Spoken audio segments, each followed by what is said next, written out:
Hello, it is the 11th of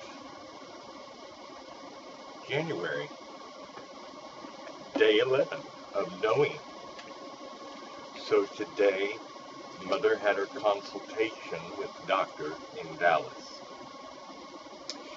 And we learned a little bit. We know what our next step is going to be, surgery. He talked about, with Mother's age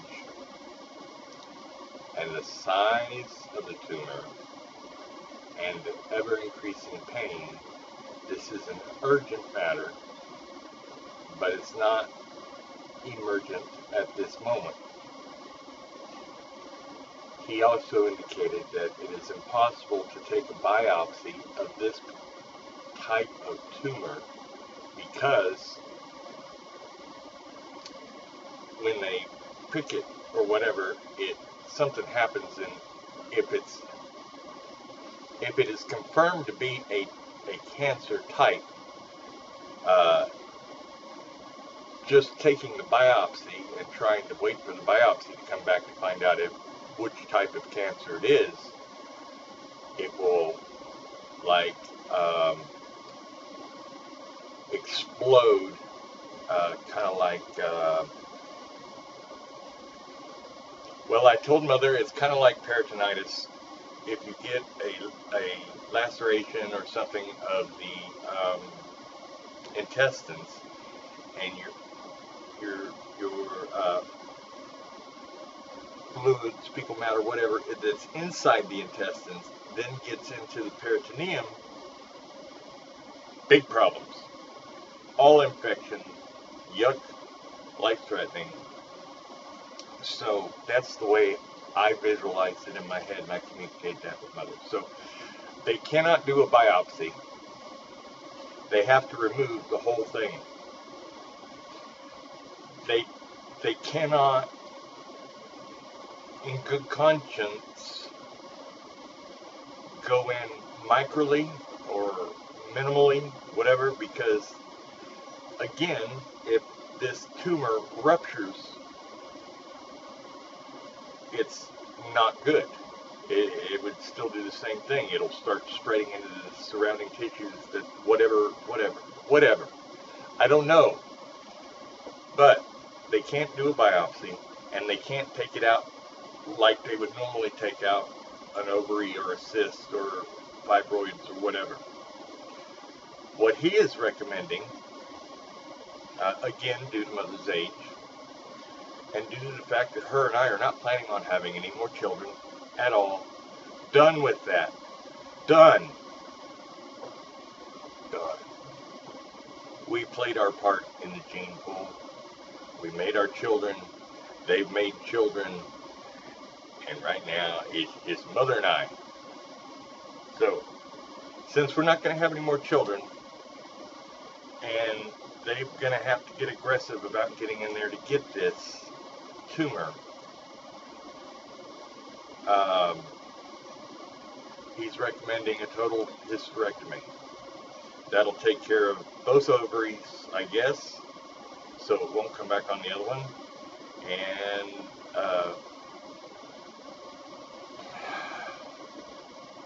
I think he said they're going to cut her from the umbilicus down and do a old-fashioned, old-school, wide-open hysterectomy.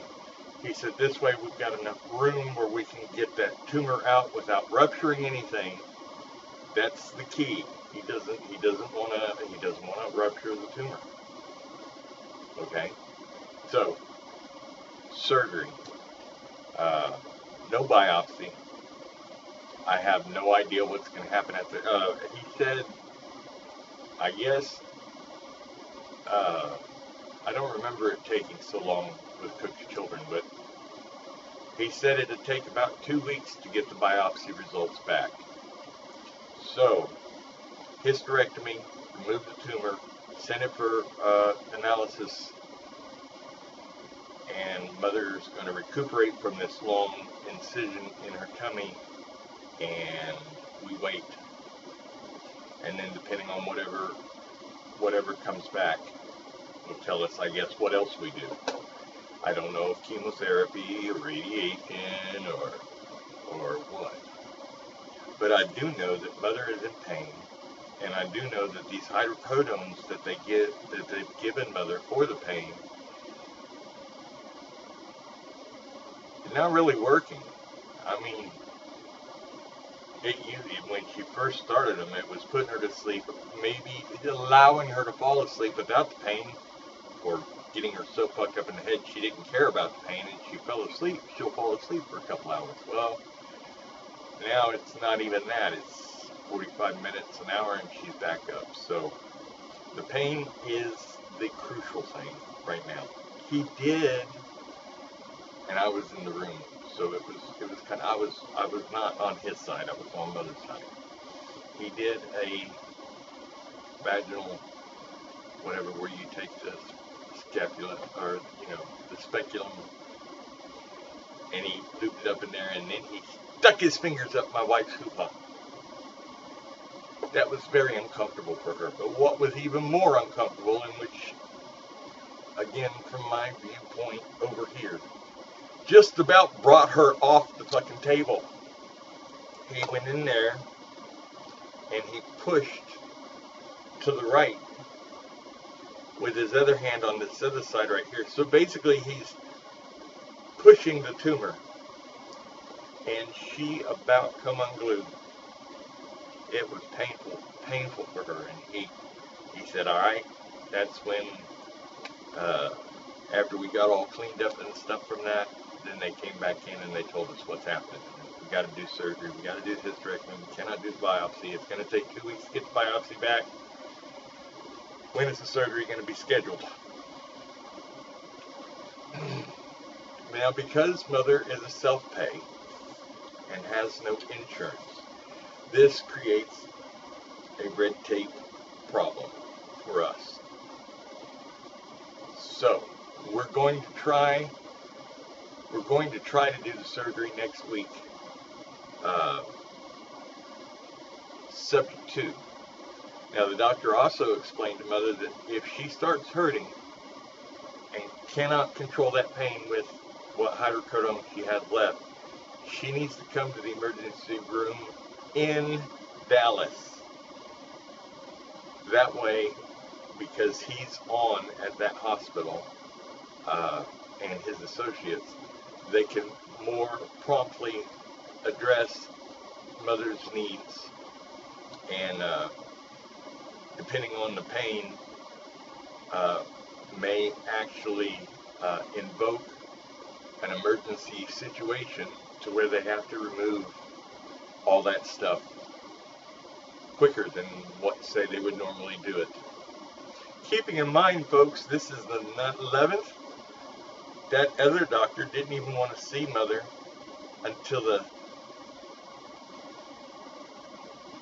19th. And even then, without even seeing her, they said it's going to be, $10,000, $20,000, $30,000, $40,000, whatever, $1,000 up front. Which, okay.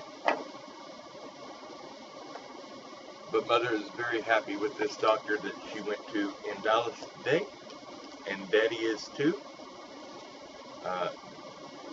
The man was really nice. Now, I got a critique. That's what I do. As he explained, this large solid mass on the right ovary and her age, and then he talked about the cancer markers that in blood tests that they do, C19, C125. And actually, when he started to talk about that, of course, numbers ran out of my mind and my mouth, and I spoke those words, and he's like, that's right. And then he focused on the C125. He didn't talk about C19 to mother or me. And I noted that because I know from mother's blood work, which the doctor has, and we have the paperwork up that her 19 is elevated. I think, yeah, elevated, and the 125 is W&L, within normal limits. Not elevated, not depressed. So as he focused on the C125, he explained to Mother that just because your 125 is saying you don't have any kind of this, it doesn't hold true all the time, because you can have a normal 125 and still be in full-blown whatever. But he never talked about the 19, and I kind of wonder why. I mean, it was important enough for them to run. It is an antigen test for cancer. I think maybe because, okay, I'm a basket case. I shake. I have problems talking when I get real stressed, and that's a very stressful situation. So I don't know if he did it to keep Mother and I calm, or it doesn't matter, because the man is doing everything he can to get Mother in that operating room ASAP. Get that out, get things started, and for that I'm very grateful. And I even told them thank you very much. The nurse, Miss Deborah, was very sweet. I can't remember the doctor's name. It begins with an O and ends with an N. It begins with an M and ends with an N. But the dude has my confidence. Just, you know, okay. When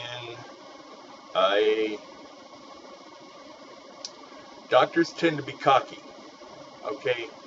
Most medical professionals tend to be cocky, but especially doctors and paramedics. And I've noted that in a lot of doctors that I've seen and dealt with, but this one was not that way. He was confident. When he walked into this room, it was like, not cocky, but confident. I can help this woman. I can make her better. And I felt good about that. So that is where we're at. That is the plan of attack. I don't know. We're going to shoot for next week, depending on Mother's pain level. If it gets too bad, she's going to have to go to the emergency room in Dallas, and they're gonna have to treat her. And then if they determine it's an emergent case, they're gonna have to take an action.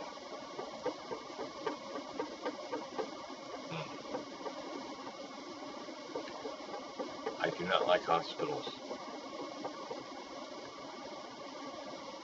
I don't. I've walked out of them a lot. I don't like hospitals, so this will be interesting. In the meantime, I'm treating Mother's pain since she's not really getting much relief out of the hydrocodone. I'm trying to give her alternating ibuprofen and Tylenol. And that's that. I love this woman with my entire heart, my entire being, and I'm going to be her rock and stand by her every step of this way. She's not in this alone. We're in this together. Be good to each other, love one another, and hey, laugh. Please laugh. You really should laugh. If you need to cry, you cry. There's always a season, a time for everything, right? In order to get a handle on what we're going through, I have to, what is it? denial, bargaining, whatever, acceptance. You know, this, I think it's the 7 steps of acceptance. But we got a plan. And after meeting with the doctor and seeing the confidence that he had about himself and about his abilities, and seeing that the staff was very nice, everybody from the front staff all the way to the back staff, the doctor's staff, everybody was super nice. So there's that. Take care. Day 11. Done.